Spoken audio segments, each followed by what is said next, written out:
Is Joe coming? No?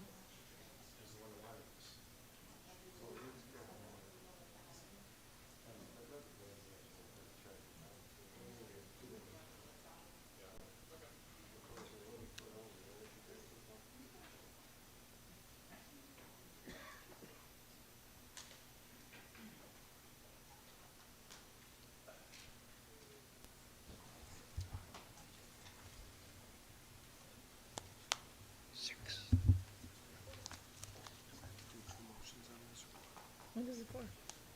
2 policies? Yeah, I would.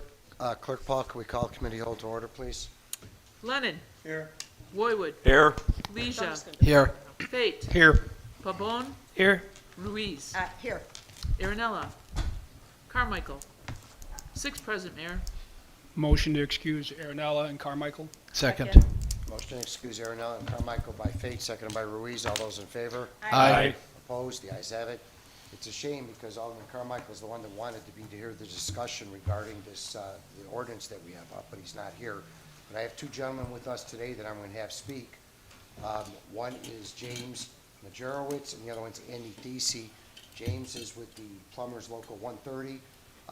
Andy Thesey is basically a retired state inspector. So whichever one of you gentlemen want to go first, I welcome you to the mic. Ladies, gentlemen, hello, how are we today? I'm here, let me give you a little background about myself and, yes. Before you get, could you let Spell us my know, name? are you Andy or James, and spell your last name? I'm sorry, I didn't hear you. Are you Andy or James? Andrew. Oh, Andrew, Yeah. okay. And your last Last name? name is T as in Tom, Hiesse. Thank you. So let me give you a little background about myself. I've been in the plumbing business most of my life. I was a state plumbing inspector for the past 17 years. I just recently retired with the state of Illinois. I'm out of the West Chicago region originally, and I took care of the 9 counties around Chicago. One of my specialties that I did with the state was mostly in the medical field and Legionellas. So I'm here today to talk a little bit about, I understand that we want to know what the positives and the negatives are, or PEX piping. Is that what we are today? That's correct. I'll tell you, in all of my years in the state, PEX has kind of come up and it's kind of come down a little bit. But one thing I can say is that when you look at the industry as a whole, copper has been around for the last 60, 70 years now. One of the things that we have to consider when PEX is made is that there's 3 different types of PEX. We have a PEX A, a PEX B, and a PEX C. Each one has different chemical properties and cross-links that actually make them. So naturally, when we deal with chemicals within a piping system, we also have to worry about the adverse effects of water in that system and what it can do to that piping.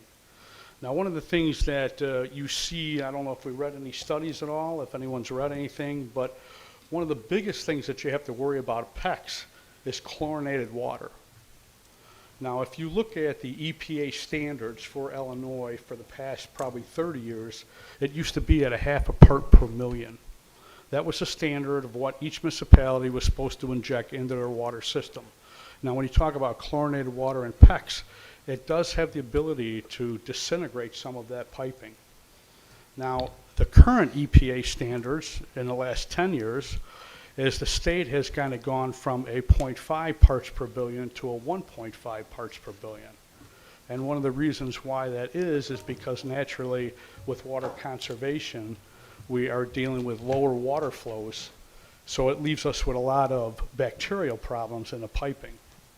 Naturally, PEX is not antimicrobial. So there are some issues that it can be raised in that piping within a water system due to chlorinated water and high temperature. One of the other things that PEX fails to do is that it is not a recyclable material. We already know the environment itself. We have so many problems already with plastic and what to do with it. PEX is not recyclable. The other problem, if you look at, there's some studies that have been across the country in regards to, I know California had a ban on PEX in 2012. I don't know if they've lifted that ban now, but they didn't allow it for any potable water systems to be done for residential or commercial. Now, I don't know what the current state of that is, if it's still in effect or it is not. So one of the things that I want to tell you is that the biggest problem that you have with PEX is it's highly susceptible to UV light. So it will disintegrate in UV light. One of the other things that you have to worry about is that over longevity, over time, because of UV, it will crack, and it does have a chance to burst when it's frozen. Now, if you look at the industry standards for actual PEX, you do have a lot of malfunctions or manufacturing issues when they process the piping. It is a whole lot different than copper is. When you look at the labor aspect, the crimp style PEX B or PEX A, there isn't much difference in labor when it comes to copper. Yes, the material's cheaper. There's no question about that. But the longevity is just not there in the material. If it was, well, why don't we put it in our schools? It's never been allowed in schools. And most likely it probably won't be because the longevity is just not there. We know that there are some carcinogens that can develop and leach from the PEX. One of the biggest problems that I've seen in the industry is pesticide control.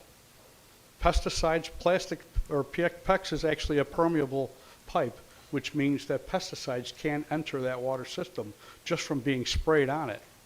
So when you talk about residential, you talk about apartment buildings, we all know that everybody has some type of pest control system that they have in their apartment building.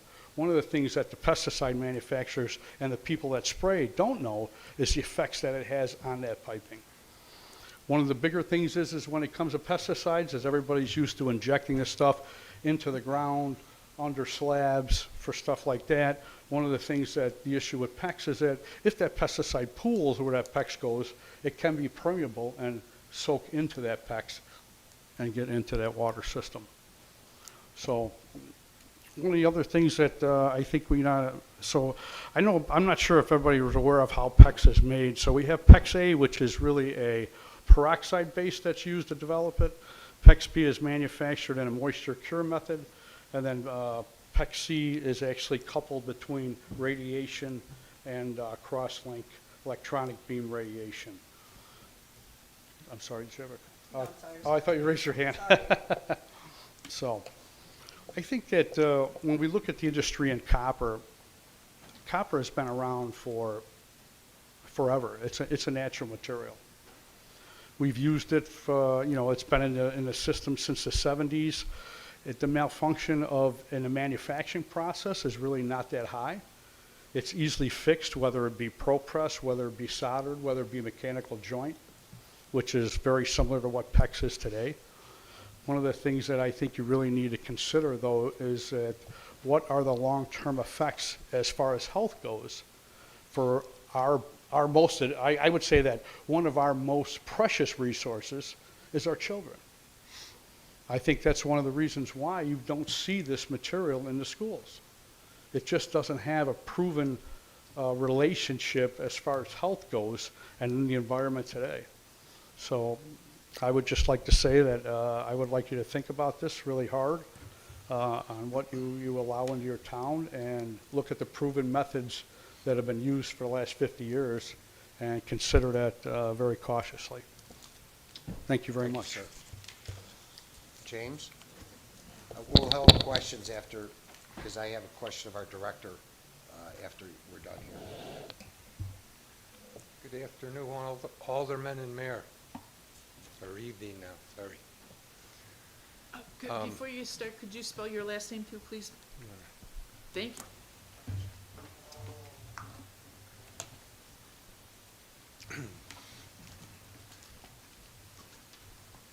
My name is James Majerowitz. I stand in support of this ordinance. Just want to say that Andy hit everything on the head about these different materials, and we'll expand a little bit on it. I'm not going to talk as long as he did. All right. I've been a licensed plumber for, I don't know, 45 years now, pretty close to that. I'm a licensed plumber with the city of Chicago. I'm also a licensed state inspector with the state of Illinois. I'm also a green plumbing designer, a certified plumbing designer. I served on committees that write plumbing codes across the country and basically the world, because some of them that I write codes for, they use it around the world. All right. And I'm here to protect public safety and health more than anything else. All right. We have to realize public safety and health.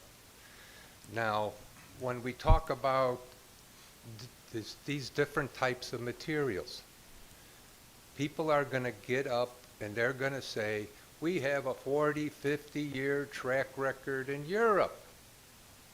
But in Europe, they don't use chlorine for sanitation.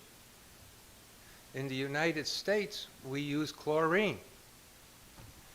So what they came up with recently with these materials is putting supposedly a layer in there that protects from chlorine. There's no track record yet. They don't have the 40, 50-year track record. This is recent that they put this chlorine inhibitor in the material.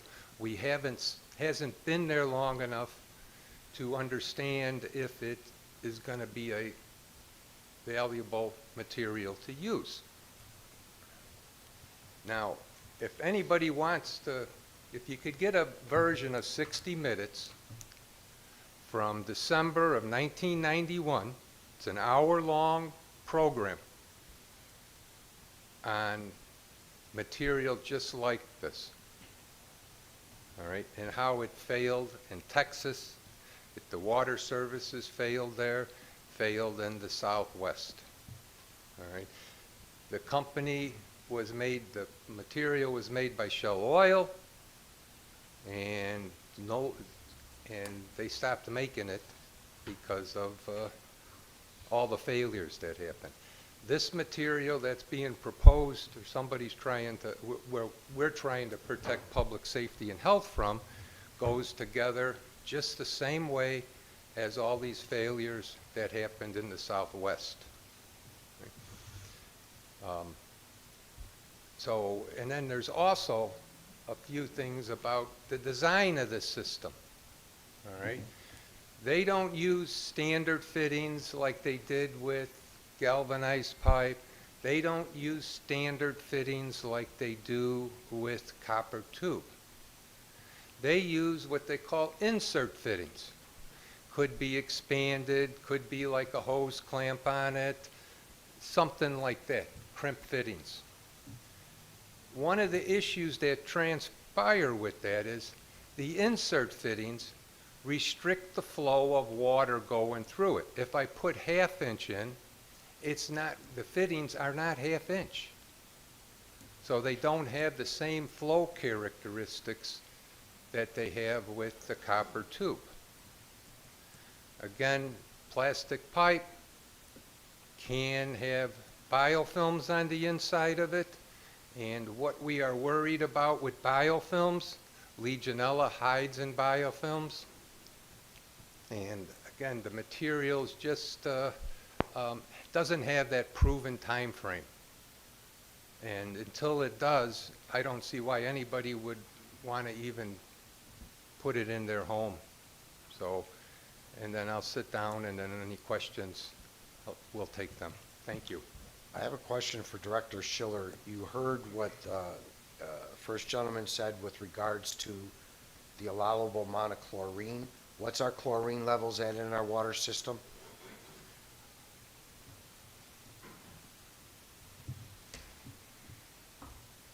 Our chlorine levels as they come in from the city of Chicago, and I took readings for over about a week and a half, and they come in very consistently at 0.8 parts per million. That's free chlorine. Total chlorine comes in at 1.0 parts per million. And we flow about 5 million gallons a day through the city of Berwyn, And because of the amount of chlorine that comes in through the city of Chicago into our system, we push less than a pound of additional chlorine at either pump station in a full day, processing 5 million gallons of water. And the amounts that you stated are above what they said was, what Mr. Thesey said earlier? 0.3 is what they talk 0.03. about. Or, 0.3 there. Yeah, And we're at about that. 0.8. Okay. All right, does anybody have any questions of any of these gentlemen? Okay, no questions. Thank you, gentlemen. That ordinance is up again tonight. Yes, sir? Will there be time for open forum? There's always time for open forum, yes. You spoke several times. Did you want to speak now, though, about it? Yes, please. Go ahead.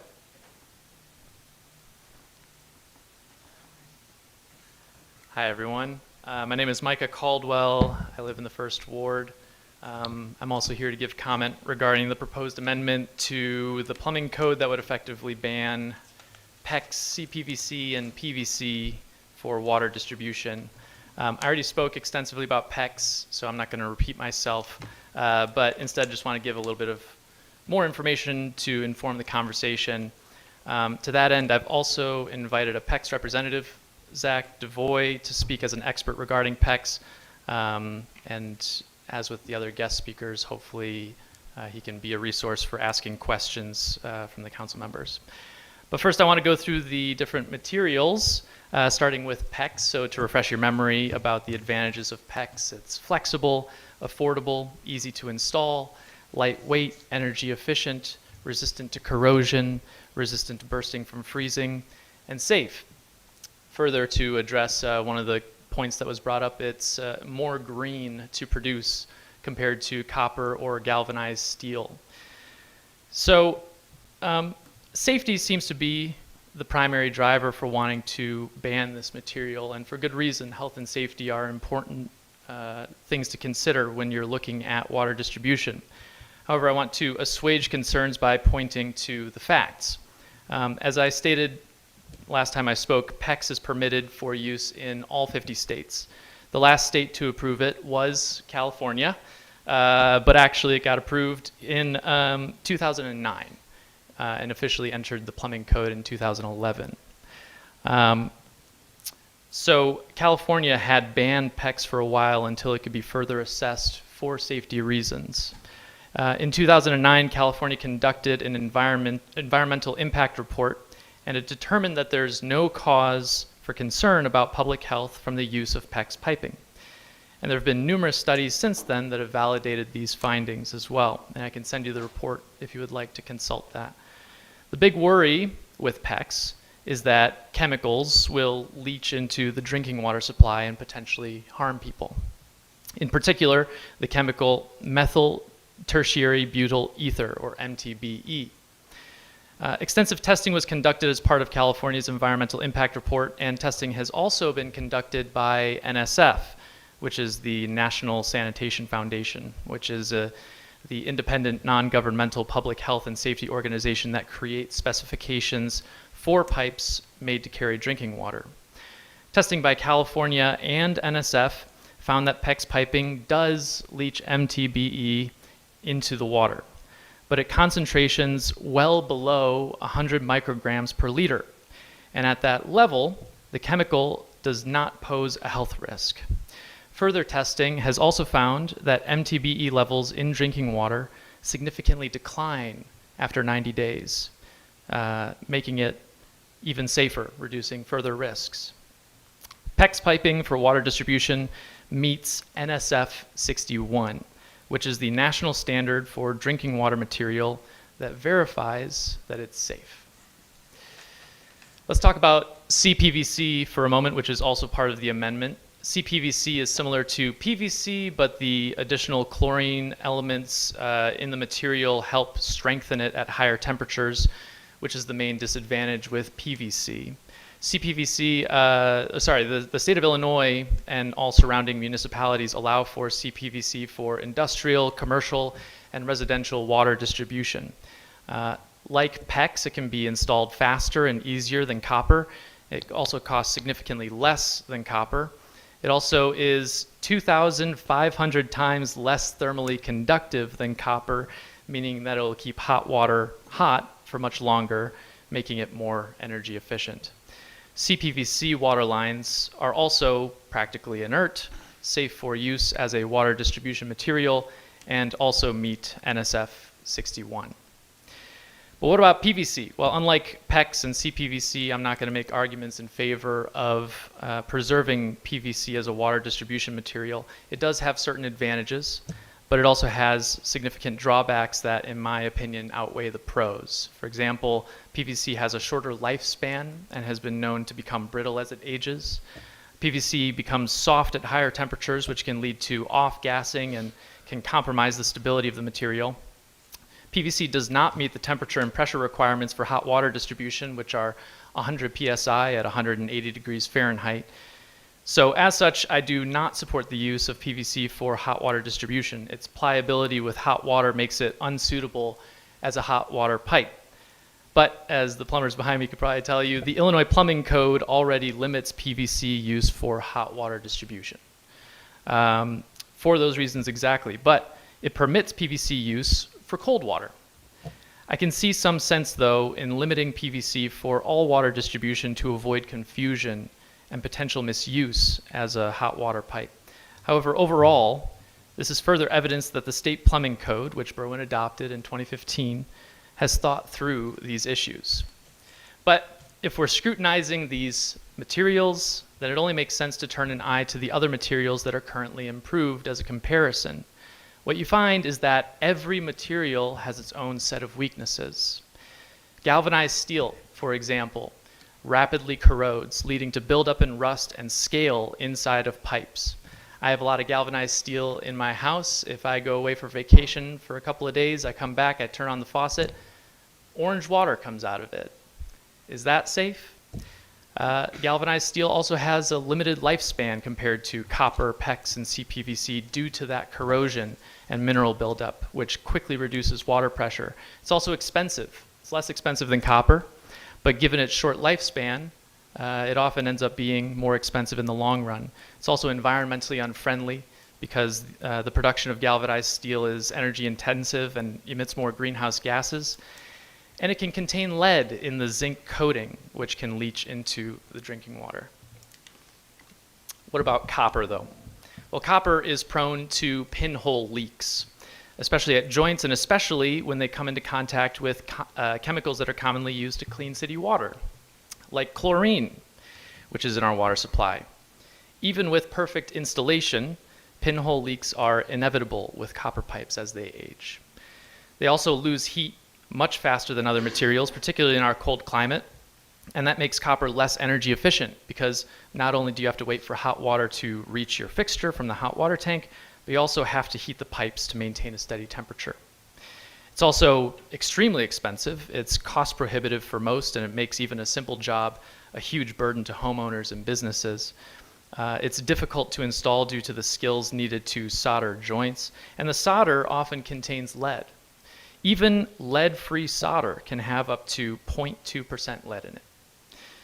It also, and I think this is a point worth mentioning, copper leaches copper into the water, which can contribute to liver damage and kidney disease, among a malady of other potential side effects. However, like PEX, the levels of copper or lead leaching into the water is low enough that it's seen as safe. The reality is that we live in an imperfect world, and none of our commonly used plumbing materials are perfect. But according to the standards set up by organizations that do this for a living, PEX, CPVC, copper, and galvanized steel are all safe. Pipes made with plastic are going to comprise nearly 80% of the nation's water pipe inventory by 2030. PEX and CPVC are not, as Mayor, you said, some others told you that they are the lead pipes of the future. I would say that they are simply the future of plumbing. It's simplistic to want to ban all pipes that are plastic. PEX, CPVC, and PVC are completely different materials that need to be independently assessed. I mean, think about it. If grouping them together because they're plastic makes as much sense as grouping together copper and lead because they're metal. That's all I have to say. Thank you so much for your consideration, and I hope for your support in continuing to allow PEX and CPVC here in Berwyn. Okay, thank you. Did that gentleman want to speak back there?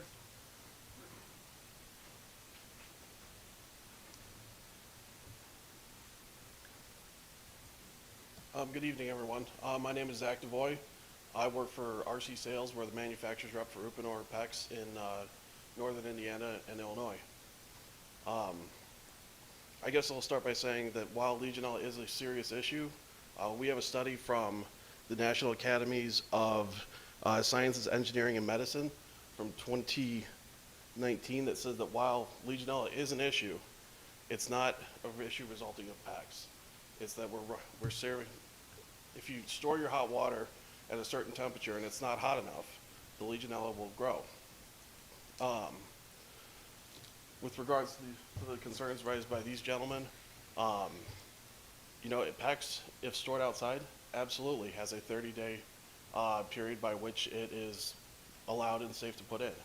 Our PEX and everybody else's PEX come stored in bags that are UV resistant in order to mitigate that circumstance. Beyond that, you know, it is NSF approved, and I can tell you from experience, I cut my teeth in the city of Denver. Ever since I've been in, every single residence in the state of Colorado goes in as PEX. Or not every single residence. I bet you the vast majority. It's easier to install. It's lighter weight. It's easier on the plumbers installing it. And it is a quality product. We have studies that show that this is expected to last over 100 years, which I would be happy to provide. Additionally, for the city use, we can sell PEX in a coil. So those installers that are going up and down stairs, it's much more practical than trying to carry 10-footers. Additionally, I can carry 600 feet of PEX with 300 feet on one finger each side. It's going to be better for your guys. With regards to who I represent, Uponor only makes a PEX A. What that means, that is a cold extruded pipe, whereby we do not use the PEX C, which is a radiation product, or the dipping of the silane, which is essentially taking the pipe and cross-linking it to make it strong.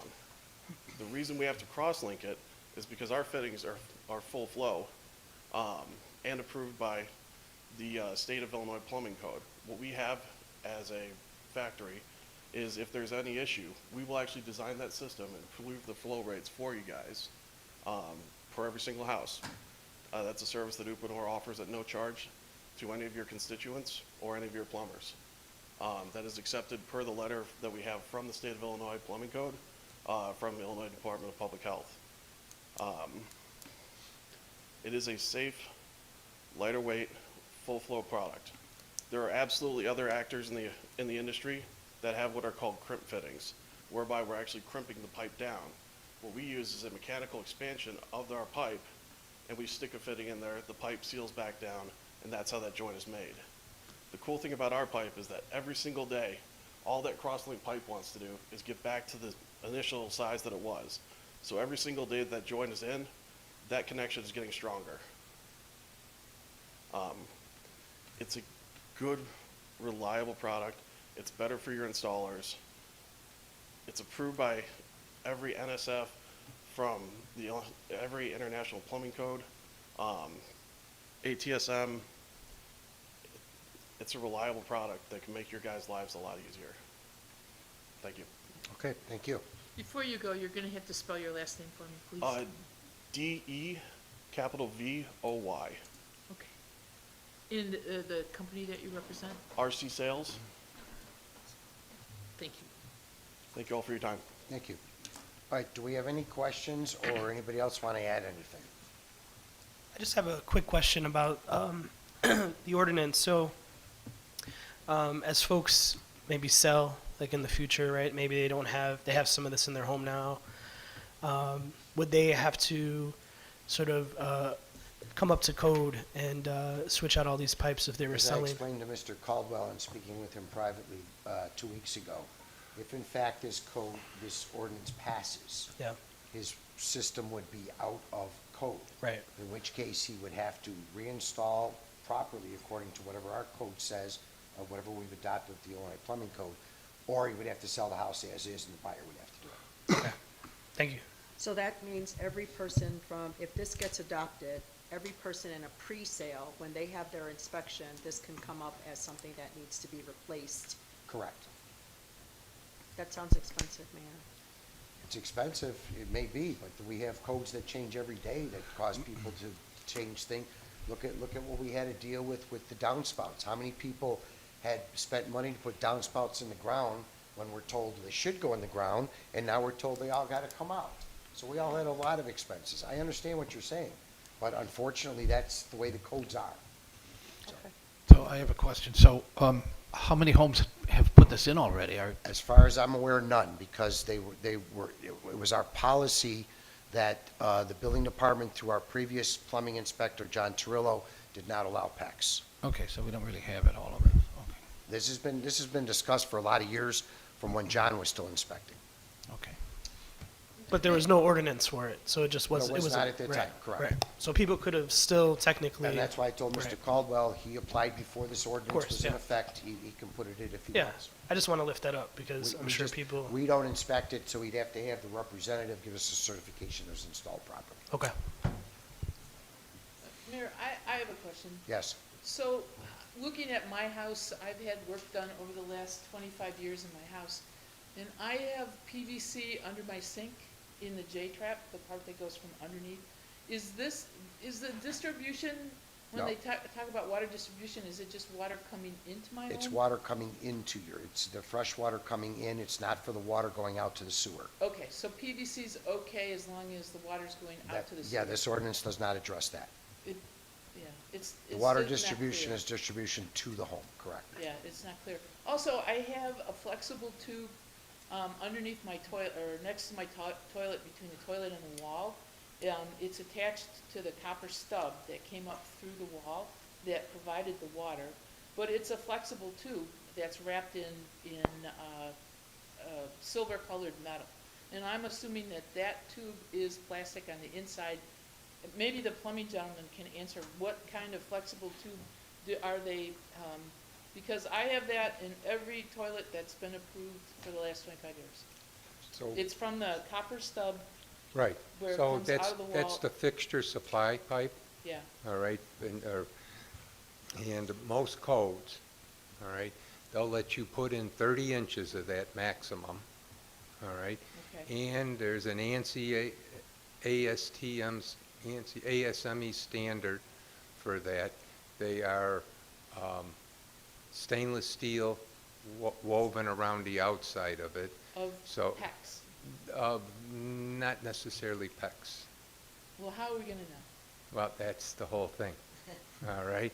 So usually if they, one of the issues with them is if it don't meet that ASME standard, it could be a wide variety of materials. Just because, I always put it this way, you could buy stuff at the store, all right? Home Depot, that's where I got my You last could one. buy it at Home Depot, and Home Depot has some that do meet a standard, all right? And you heard the standard NSF 61, Annex G, which is the one that says it's lead-free, all right? So there is other things out there. Faucets, actually, a wide variety of the faucets that come today already have them built on there, all right? And like I say, most of the national standard plumbing codes do require that they do have no more than 30 inches, and they have to meet that ANSI ASME standard. So under the sink and behind the toilet, we have this stuff, but this Stuff. ordinance doesn't really address that. It's not the same material, because it's more flexible than PEX. Okay, All right? PEX is more, even though it's in a coil and stuff like that, it don't go like this. okay. All right, pretty rigid when you try to move it around, especially when you get in up larger sizes and stuff like that. It's not like a piece, you know, I always use the term garden hose, but it's not flexible like a Okay. garden hose. Okay. All right. I think I have an image of what it is. Yeah. Okay, any other questions for anybody? Okay, gentlemen, I'll thank you all for today. What we have next on our agenda is our insurance renewal discussion from Berwyn Insurance and Financial.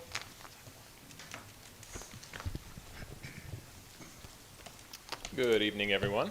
For those of you who don't know me, my name is Philip Toka, representing Berwyn Insurance and Financial, and I am presenting your 2024 health, dental, vision, and life insurance renewal. If you'd like to follow along, there's a slew of information in your folders on the right-hand side. And we will start with health. So our renewal from Blue Cross Blue Shield this year initially came in at 18.8% increase, which is quite a large increase. The reason that was proposed is in the past year alone, the claims for the city have increased by 18%. That doesn't include the large claims.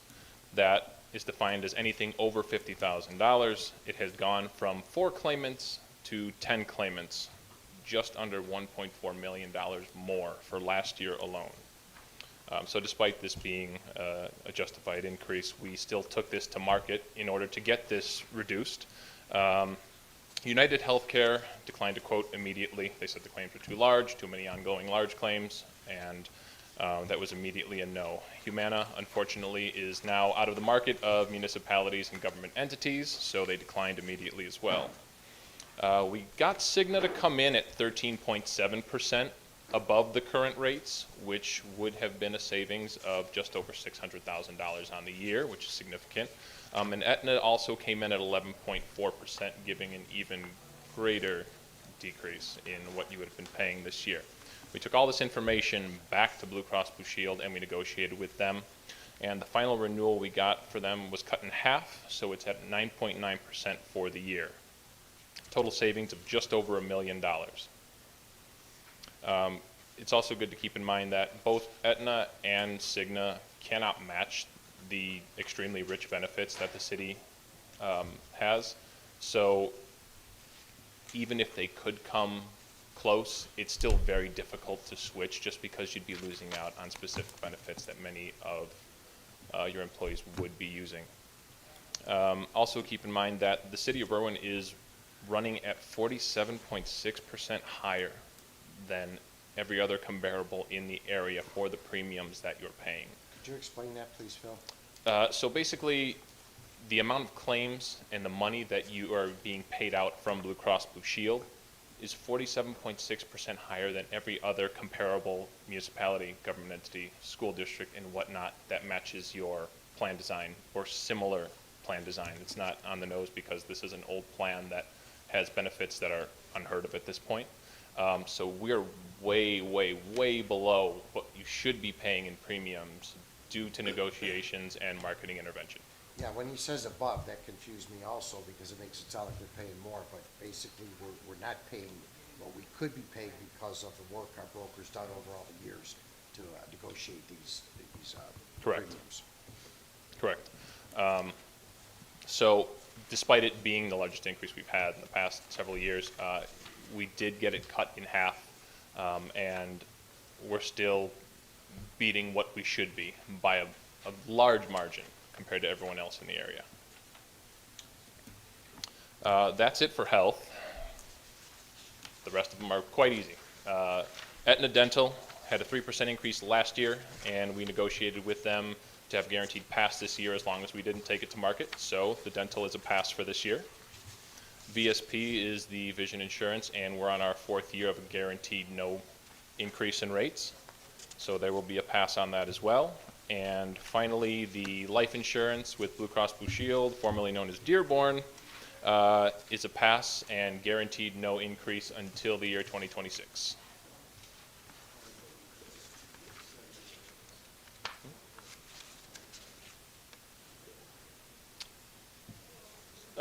Well, yeah, so on average, despite the fact that this was a large increase over the past 7 years, this is the highest we've had, over the past 7 years, we've only had a 2.5% on average increase, which is also extremely low. I don't know if you know anyone who is on an ACA plan, but they're on average between 5 and 10% a year every single year. So this is pretty stellar for a grandfathered plan. And Assistant Finance Director, we budget for 10% as we normally do in anticipation that would go up about 10%, are we not? That's correct. So we're fine with our budget. Okay. Any questions? Anybody have any questions? All right, that's on the agenda for tonight. Thank you, gentlemen, very much. Thank you. Mayor, I have a question, not necessarily for them, but for us here as council members. That's a significant increase, and I can only imagine that it's gonna continue. And as he mentioned, it's a Cadillac version, right, of insurance. It's not really, offered anywhere, basically. Is at some point there gonna be a discussion of this transferring over some of the costs to employees where they'll have to pay a little bit higher premium? Because I don't think. There is, all the contracts have been signed and agreed already, but it still remains at the same percentage that we'll be paying. Some of them have in there that if we were to discuss that we can open up the contract on other items also. Got it. Okay. You had something, Vince? No, I was just gonna add that you do have a 10% contribution from the employees now. Well, it's 12.5. Pardon? We have 12.5%. Okay, Yeah. and then also your $24 a month for the pool. So you do have a employee contribution. Right. No, she was asking if we were gonna increase it though, yeah. Oh, I'm sorry. Yeah. Thank you. All right, no other questions? All right, thank you all. I have Thank nothing else for Thank you. Committee of the Whole. Do I have a motion to adjourn? So moved. Second. Ruiz by Lennon, all those in favor? Aye. Opposed? The ayes have it. See you back at 8 o'clock. Oh, boy. 6:40 now.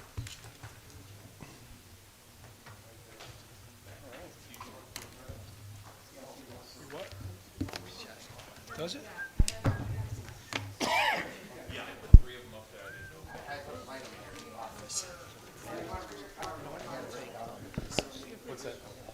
Oh, yeah. Yeah, he don't talk.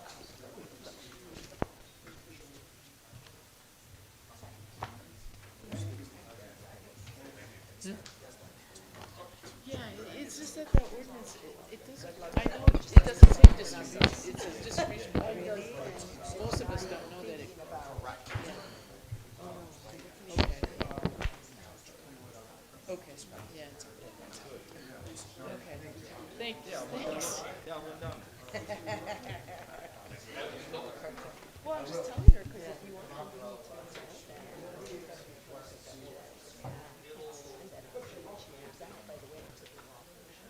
that's not the way.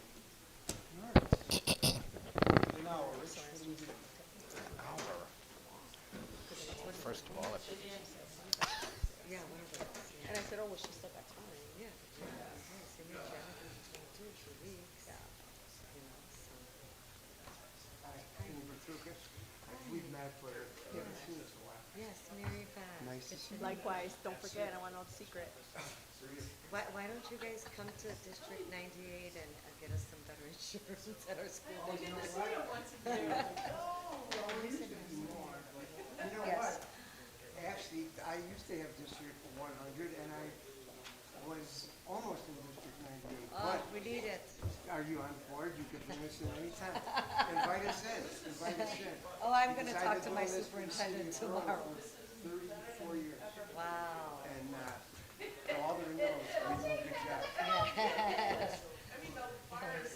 Good seeing you.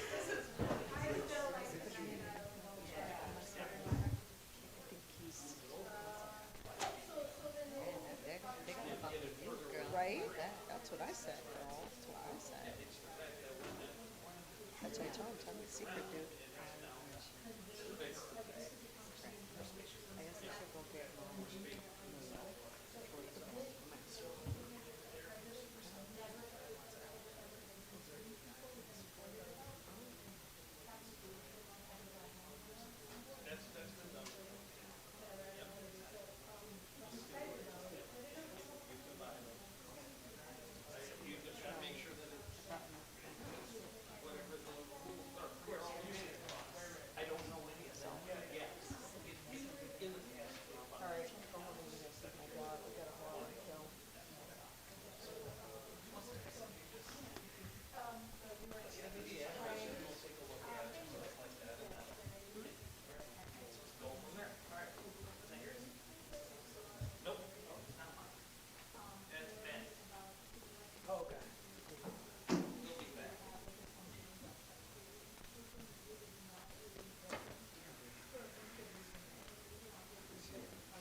Test, test, test, test.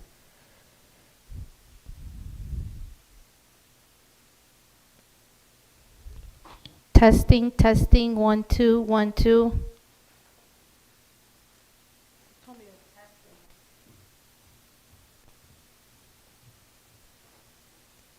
Test, test, test, test.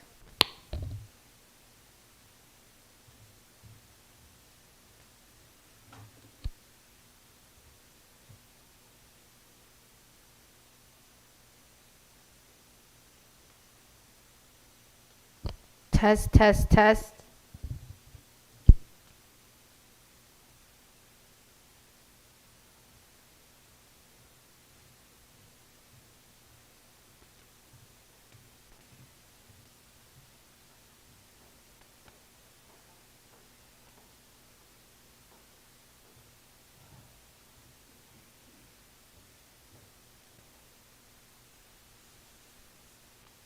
Test, test, test, test, test.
Pretty good.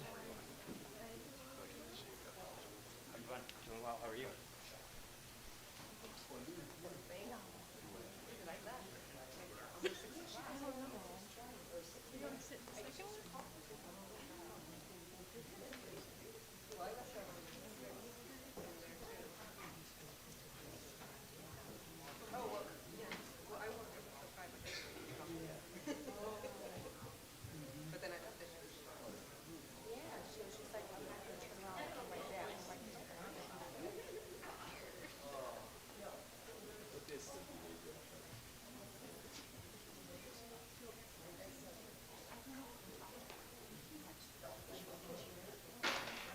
Yes, it is.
Ochsner or Oxner?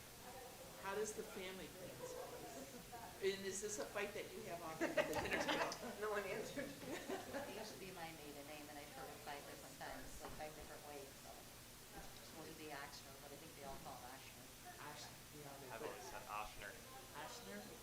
Are you married into the family? No. Not quite. Because I think Mike had an aunt that lived in the neighborhood. Still does. Yeah, and I used to be her alderman, and I knocked it, and she pronounced her name Oxner. That's how they pronounce it originally. Yeah. What does Mike? He answers it. Pat knows it is, but tonight's a big night for him, so I would like to pronounce his name the way he likes it. I can't get him to answer. Okay. Well then, whatever I do is gonna be okay. But you remind him that I did ask to try to solve the mystery, okay? All right.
Let's see, what do we got here?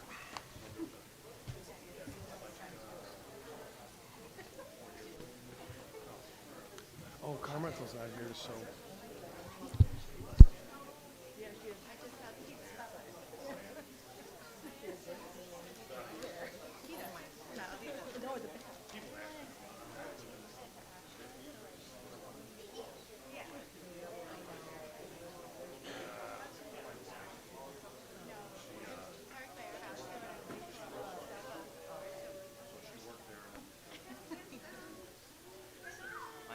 How are you?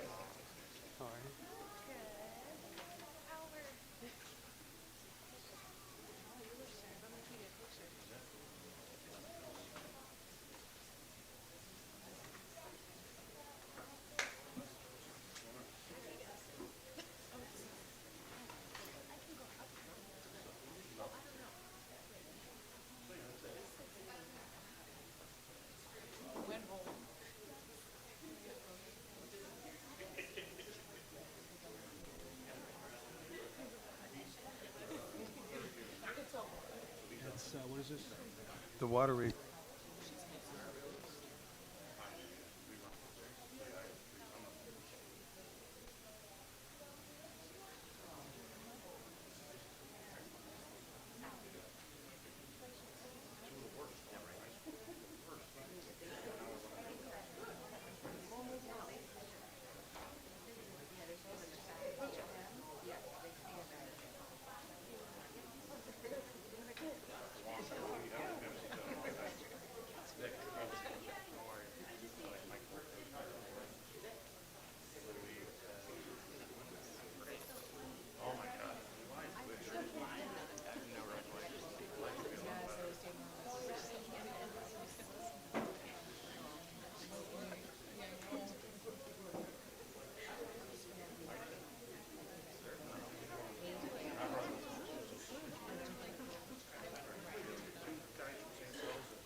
Hi, how are you?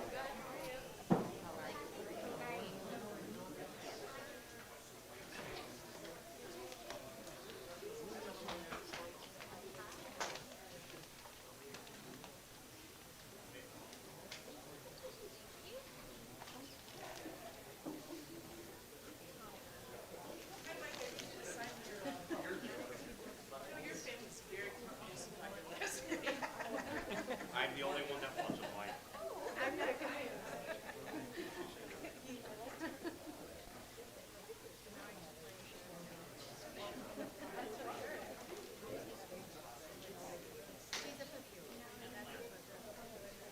Hello.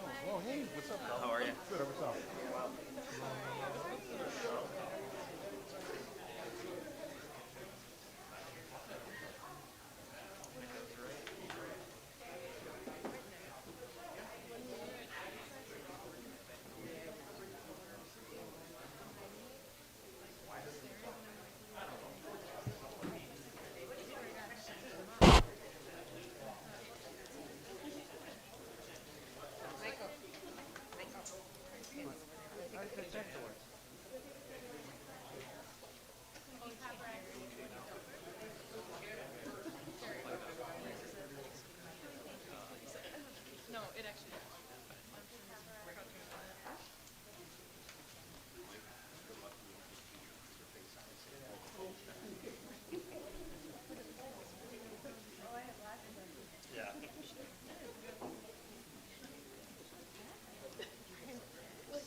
I did. No, it's fine. I just think it's fine. Oh, okay, all right. Oh, my God.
Paul, can we call the council meeting to order, please?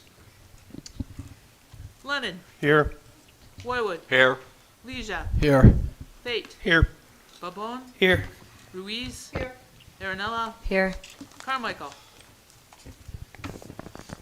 I'll make a motion to excuse Alderman Carmichael. Second. Motion by Lennon, seconded by Aaronella to excuse Alderman Carmichael. All those in favor? Aye. Opposed? The ayes have it. Can we all rise for the Pledge of Allegiance and please remain standing? Allegiance to the flag of the United States of America and to the republic for which it stands, one nation, under God, indivisible, with liberty and justice for all. If we could please keep in our thoughts and prayers the family of Mary Kay Koziel. She is the aunt of our Berwyn Revenue Administrator, Sharon DeGrange, as well as, we don't know the extent of injuries, but the bridge that collapsed in Delaware, Alderman Pavone? Baltimore, excuse me. We don't know the extent of injuries or missing persons, but if we could keep everybody in our thoughts and prayers, as well as the men and women we have on the street tonight.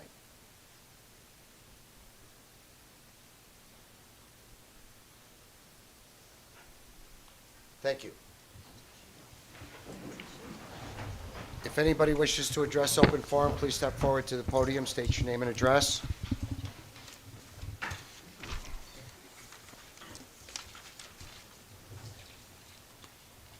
Good evening. My name is Evan Davis. My address is 6631 31st Street. I don't want to rain on anybody's parade. This is a big day for a lot of y'all.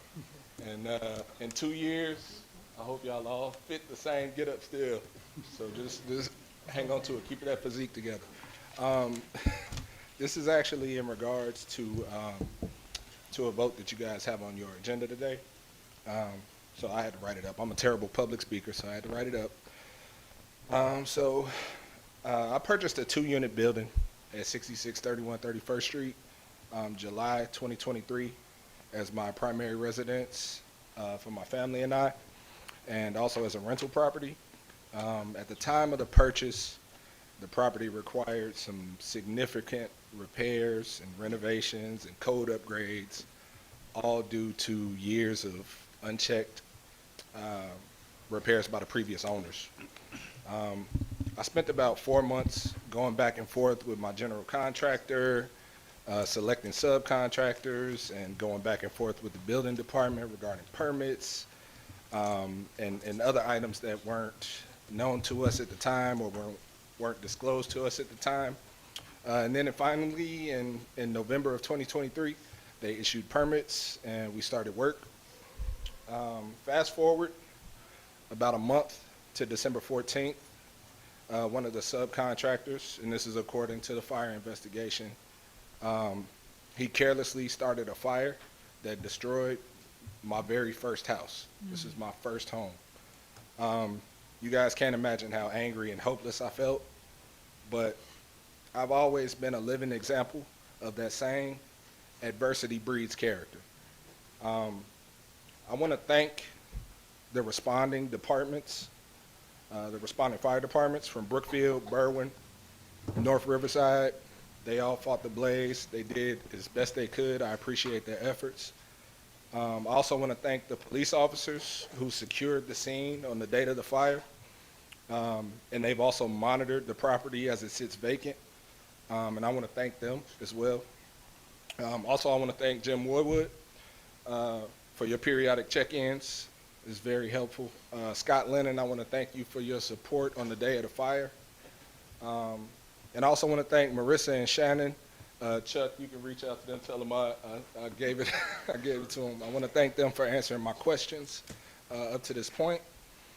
And like I said, tonight you'll see the approval of the demolition of my home on your agenda. I'm here today just so you guys can put a face and a story to the vote, and hopefully you can help move this forward. Thank you. Anybody else wish to address the open forum? Hearing none. Alderman, anything for open forum? Okay, hearing none. Item C1, please. Mayor, before we go. Oh, yes, I'm sorry. Go ahead. Thank you. I just wanted to announce that Berwyn Township will have the Berwyn Township Annual Town Meeting scheduled for April 9th at 6:01 p.m.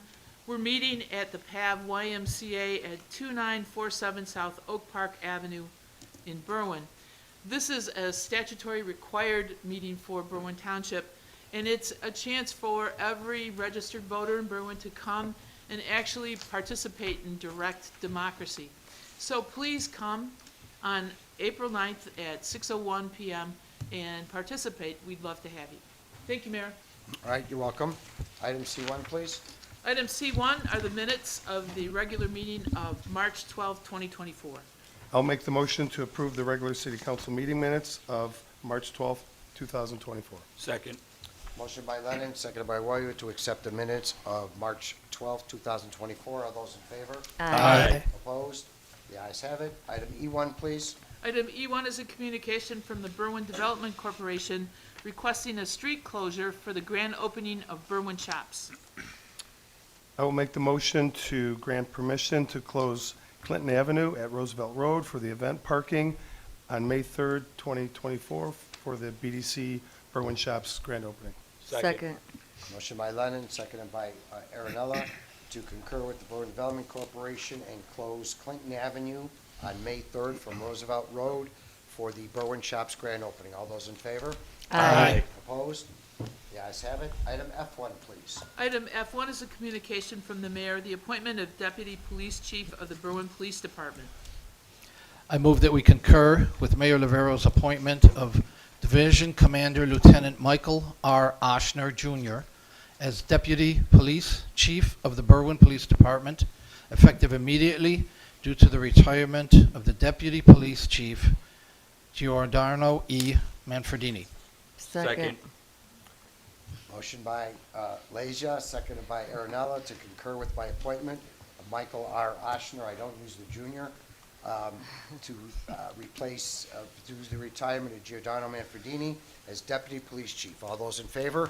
Aye. Opposed? The ayes have it. Michael?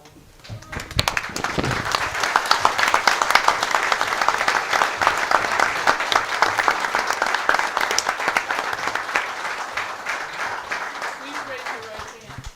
Do you, Michael R. Oshner, having been appointed to the rank of Deputy Chief of Police for the City of Berwyn Police Department in the County of Cook, do solemnly swear that you will support the Constitution of the United States and the Constitution of the State of Illinois, and that you will faithfully discharge the duties of your newly appointed rank to the best of your ability?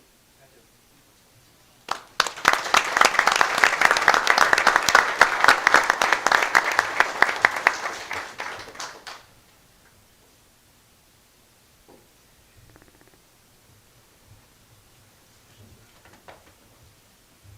Congratulations.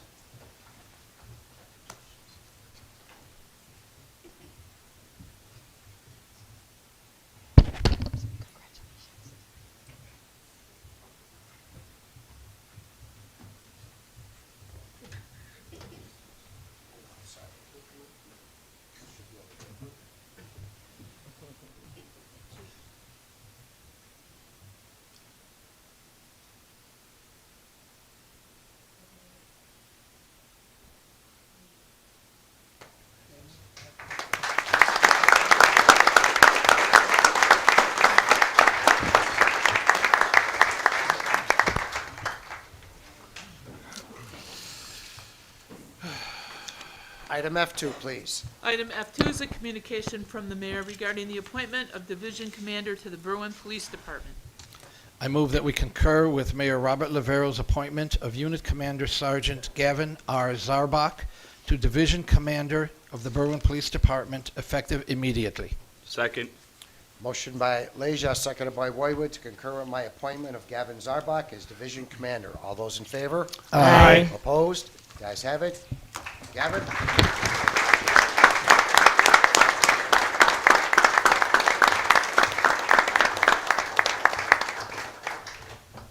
Do you, Gavin R. Zarbach, having been appointed to the rank of Division Commander for the City of Berwyn Police Department in the County of Cook, do solemnly swear that you will support the Constitution of the United States, support the Constitution of the State of Illinois, and faithfully discharge the duties of your newly appointed rank to the best of your ability? I do.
Evans family, come on up.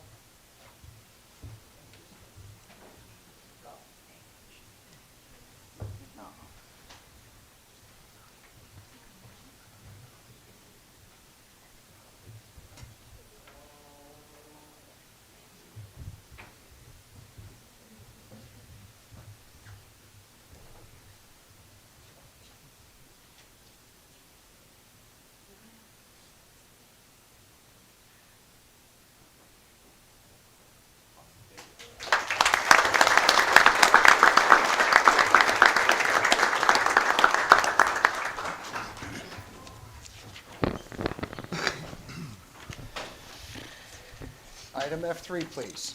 Item F3 is the deferred item F2 from March 12, 2024 with an ordinance. An ordinance amending Chapter 1422 of the codified ordinances of Berwyn regarding the plumbing code for the city of Berwyn, county of Cook, state of Illinois.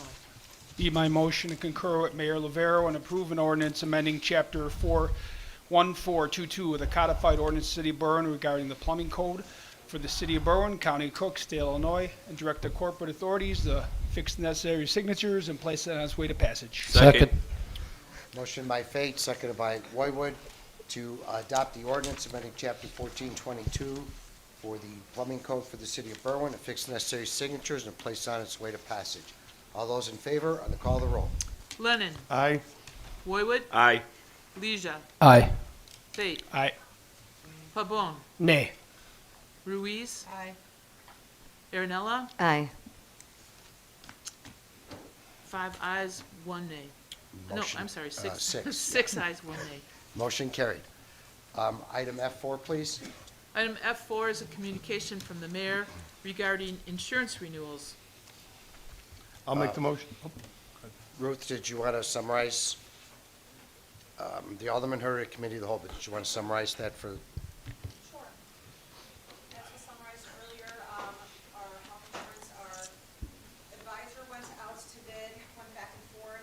They originally went and found a bid that was 18% higher. They discussed, went back to the markets, found some competition, as they got, our providers went down to 9.9%. It covers the same health insurance that we currently have, the same standards. The increase was just due to the market rate and also to open training history that we have.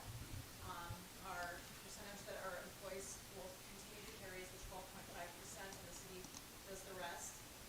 When it comes to our vision and dental, those continue to stand along with our life insurance, including the extra voluntary life insurance that employees can take on to. So that's how we will proceed as long as council agrees. Okay. Alderman? I'll make the motion to approve the insurance renewal as presented. Second. Motion by Lennon, seconded by Roywood, to approve the insurance renewal as presented. All those in favor, on the call of the roll. Lennon. Aye. Roywood. Aye. Leisure. Aye. Fate. Aye. Pabon. Aye. Ruiz. Aye. Aaronella. Aye. 7 ayes, Mayor. Motion carried. Item I1, please. Item I1 is a communication from Alderperson Ruiz with minutes from the Public Works, Parking, Trees, Traffic, Streets, Sewers Committee. It'd be my On March motion to 12th. accept this communication as informational. Second. Motion by Ruiz, second by Pabon, to consider the communication informational. All those in favor? Aye. Opposed? The ayes have it. Item I2, please. Item I2 is a communication from Alderperson Ruiz regarding modifications to modifications to commercial vehicles, overnight parking, and temporary visitor passes. As many of you know that last year, the Public Works Committee spent extensive time researching, discussing, and reviewing not only our ordinance in respect to these topics, but also our neighboring communities to see where we stand. And after all that review, many of you were there, so I want to thank you for your input during the meetings. These are the recommendations that we'd like to move forward with. So the first one being modifying 462-04, commercial vehicle increase from 120 to 150. Ordinance 484-10F, commercial vehicle parking in all public areas to increase from 120 per quarter to 300 per year. But see an increase of 175 per quarter and 500 per year. Ordinance 484-04B, temporary visitor parking passes to increase from $5 for 15 passes to $10 for 15 passes, and include a new ordinance for,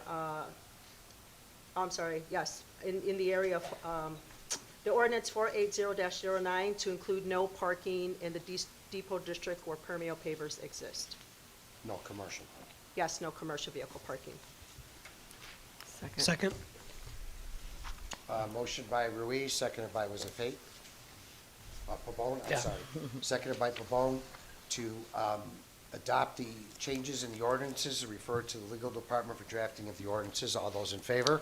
Aye. Opposed? The ayes have it. Item I3, please. Item I3 is a communication from Alderperson Ruiz regarding modification of 484.05, reservation of street parking for persons with disabilities. Same scenario with this topic in regards to street parking. As you all know, we are a very dense city, and parking is becoming a premium in this area in the city of Berwyn. So in order to create a more equitable process and possibly decrease parking density throughout the city, the committee recommends the following items for your approval. Implement a $55 relocation fee, provide the attached forms when primary applications are provided to residents. I think I'm just super excited from all these promotions. I just can't get it out right now. Authorize the clerk to expedite applications by immediately placing on council agenda upon receiving staff recommendations. Number 3, implement, I'm actually going to strike this one, Mayor, and defer it. Number 3. You're going to defer it? The appeal process. So I'll say that from the beginning. You're going to strike it or defer it generally? I'm going to defer it. Generally? So it's not coming up Yes, until it's correct. discussed again? Okay. Yes, so I'm deferring number 3, deferring it generally. So let's take that motion first. Okay. So we can, don't take it out of context. Motion to defer item number 3 on the communication generally Second. by Ruiz, seconded by Pabon. All those in favor? Aye. Opposed? The ayes have it. If you want to go on with the rest of your motion on Okay, the other now I'm items. going to continue. So number 4, allow a maximum 4 handicap signs per block. Number 5, remove drop-off zones. Number 6, modify ordinance by changing the current wording, owner of the vehicle, to owner and driver of the vehicle. Number 7, modify ordinance by changing the current wording, reasonable access to the garage, to property owner has access to a garage and/or a driveway. Number 8, modify ordinance, current wording, the applicant has no outstanding debt with the city, to read any unpaid parking or traffic tickets, unpaid water bills, blight or other fines owed to the city, failure to adhere to payment plan arrangements made with the city. Number 9, there are going to be updated forms that were provided by the clerk. One is a physician form that will be required for renewals every 2 years, and those forms are attached in here. Marge, did you have a comment? Yes, Alderperson Ruiz, just for the removal of drop-off zones, I apologize for not catching this earlier. You're not saying, right, that we're going to remove them that have already been No, just established. removing We're them just- from the, so they're not going to be available in the We're not future. gonna make But them what available. currently exists is grandfathered in. We would just not be offering it as an option. It would be strictly handicap parking spaces. Thank you for clarifying that. Okay. Do I have a second? Second. Motion by Ruiz, seconded by Pabon, to adopt the changes to the handicapped ordinance on the items, actually 9 items as opposed to 10. Refer it to legal for the drafting of the necessary amendments. All those in favor? Aye. Opposed? The ayes have it. Item J1, please. Item J1 is a communication from City Attorney Bertucca regarding settlement of 23L007495. Be my motion to concur with City Attorney Bertucca and settle case 23L007495 in the amount of $12,000 based upon City Council authority and executive session. Second. Motion by Fate, seconded by Leisure, to concur with City Attorney Bertucca and settle the captioned case in the amount of $12,000 as granted by authority in executive session. All those in favor, I'm going to call the roll. Lennon. Aye. Boywood. Aye. Leisure. Aye. Bates. Aye. Pabon. Aye. Ruiz. Aye. Aaronella. Aye. 7 ayes, Mayor. Motion carried. Item J2, please. J2 is a communication from Police Chief Samaglia a request to promote one patrol officer to the civil service rank of sergeant. I move that we concur with Berwyn Police Chief Michael Samaglia's request to promote one patrol officer to the civil service rank of sergeant from the current Fire and Police Commissioners eligibility list. Second. Motion by Leisure, seconded by Wywood, to concur with Chief Samaglia and allow him to contact the Police and Fire Commissioner to promote one patrol officer to the civil service rank of sergeant. All those in favor? Aye. Opposed? The ayes have it. Item J3, please. J3 is a communication from City Administrator Siaba Green regarding police and fire pension fiduciary funds renewal. I will make the motion to approve the policy for fiduciary insurance for the Berwyn Police Pension Fund in the amount of $7,399. Second. Motion by Lennon, seconded by Ruiz to, No, con- Not me. who I seconded? said it, and Aaronella Bob Fate said it. Okay. I heard the woman's voice, so I'm going with Aaronella. To concur with City Administrator Siaba Green and approve the fiduciary insurance for the Berwyn Police Pension Fund with Ulico in the amount of $7,399. All those in favor, on the call of the roll. Lennon, Aye. Roywood, Aye. Leisure, Aye. Fate, Aye. Pabon, Aye. Ruiz, Aye. Aaronella. Aye. 7 ayes, Mayor. Motion carried. Item J4, please. No, I got the second one here. I separated them. To approve the policy for fiduciary insurance for the Berwyn Okay. Fire Pension Fund in the amount of $5,411. Second. Motion by Lennon, seconded by Roywood, to approve the second recommendation from City Administrator Siaba Green for the fiduciary insurance for the fire pension fund with Ulico in the amount of $5,411. All those in favor, on the call of the roll. Lennon, Aye. Roywood, Aye. Leisure, Aye. Fate, Aye.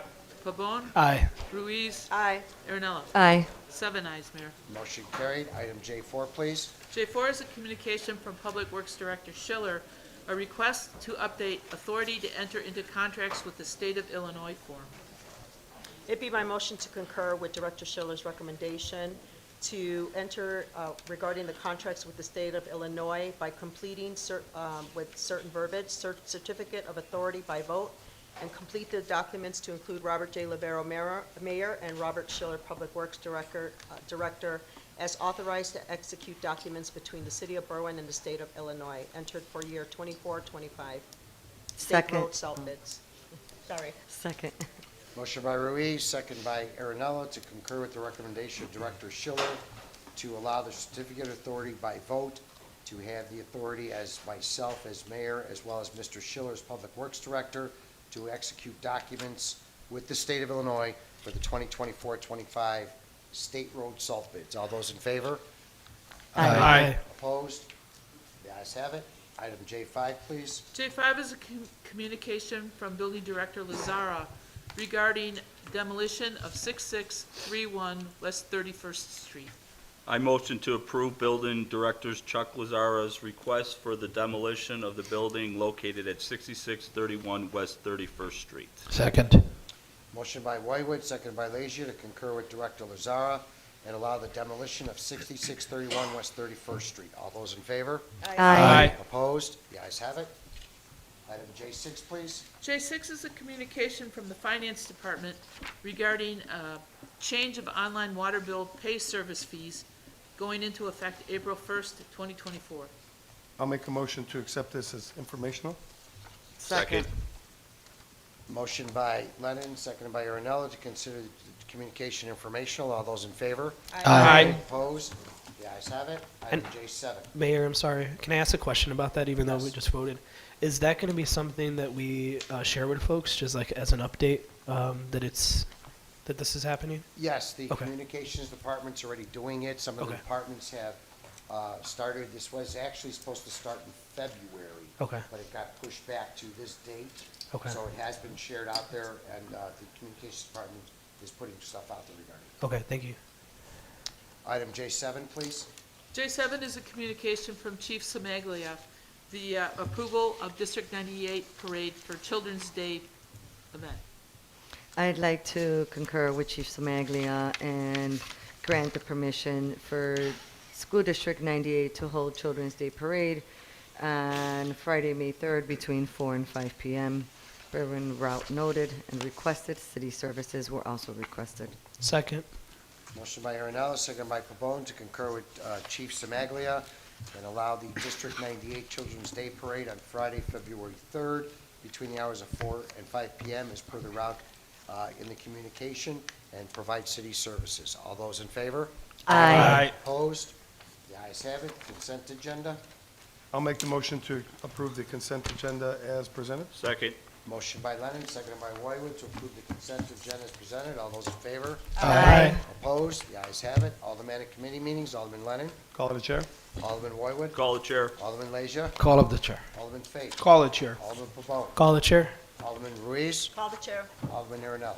Tomorrow, 7th Ward, we will be having a resource session with SBC Management, which is our new garbage collection company. Call the chair. Okay, call the chair. Motion to Everybody enjoy a happy Easter this weekend. To adjourn.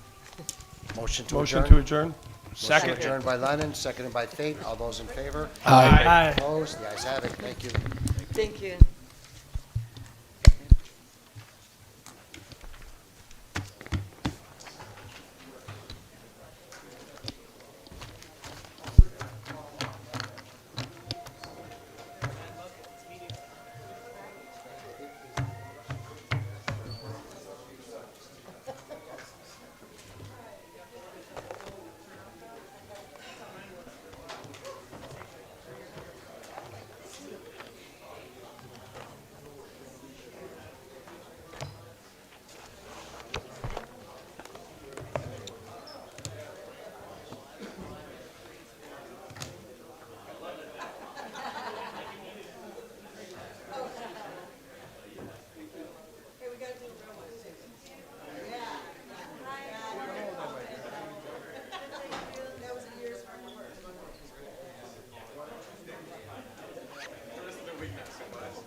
Tell Scott Lennon and all of them, they lost my vote, in Berwyn.